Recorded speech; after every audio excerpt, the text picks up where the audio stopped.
Hello everyone and welcome back to my channel Edmond Mendaros, and for today's quick tutorial, and I'm going to show you guys on how to hopefully resolve the printer error on your Windows 10 or Windows 11 computer that it says operations could not be completed with the error code 0x00000BC4.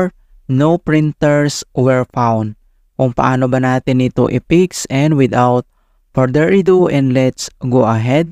So all you have to do is to open up on a search menu, and dito sa search for apps, so kailangan mo lang i-type yung command keyword na gpedit.msc.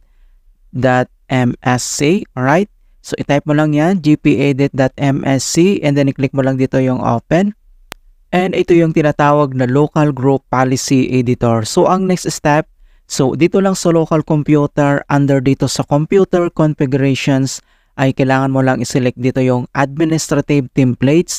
So kailangan mo lang mag-double click yan. And next step ay kailangan mo lang i-select dito yung printers folders. Okay? So i-click mo lang yung printers folders one time. And dito lang sa right side makikita mo dito yung kanyang settings. And next step ay kailangan mo lang i-locate yung configure RPC connections settings. Okay, ito siya. So, select mo lang yan, and then kailangan mo lang mag-double click and pop up itong kanyang configure RPC connection settings. So, ang next step ay kailangan mo lang i-select dito yung enabled, and then dito naman sa baba ay makikita mo dito yung options, and then under dito sa protocol to use for outgoing RPC connections ay kailangan mo lang i-select dito yung RPC over name pipe. So, select mo lang yan, and then click mo lang dito yung apply, and then click mo lang dito yung okay. Alright, so after dito, and then close lang natin yan. And other solution na pwede natin gawin. So, dito lang ulit sa search menu, and dito sa search for apps. So, type mo lang dito yung services, and then i-click mo lang dito yung open. And dito sa services and services local, so ang next step ay kailangan lang natin i-locate yung Print Explorer. Okay? So, scroll down lang tayo at i-locate natin yung Print Explorer, and then kailangan mo lang select yan, and then double click ka lang and pop up itong kanyang Print Explorer properties.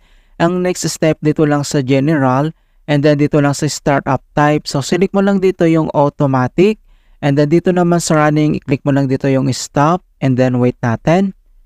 And next, dito sa kanyang service status, i-click mo lang dito yung start, and then wait natin ulit. And then after dito, and then click mo lang dito yung apply, and then click mo lang dito yung okay. And then next step, so close lang natin tong services at dito lang sa start menu, and then kailangan lang natin mag-restart. Okay, click mo lang yan.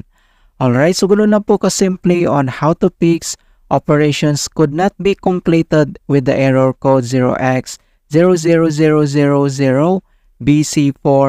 No printers were found in Windows 10 or Windows 11. And please don't forget to like this video and subscribe to my channel for more quality content. Thank you guys, and see you in my next tutorial.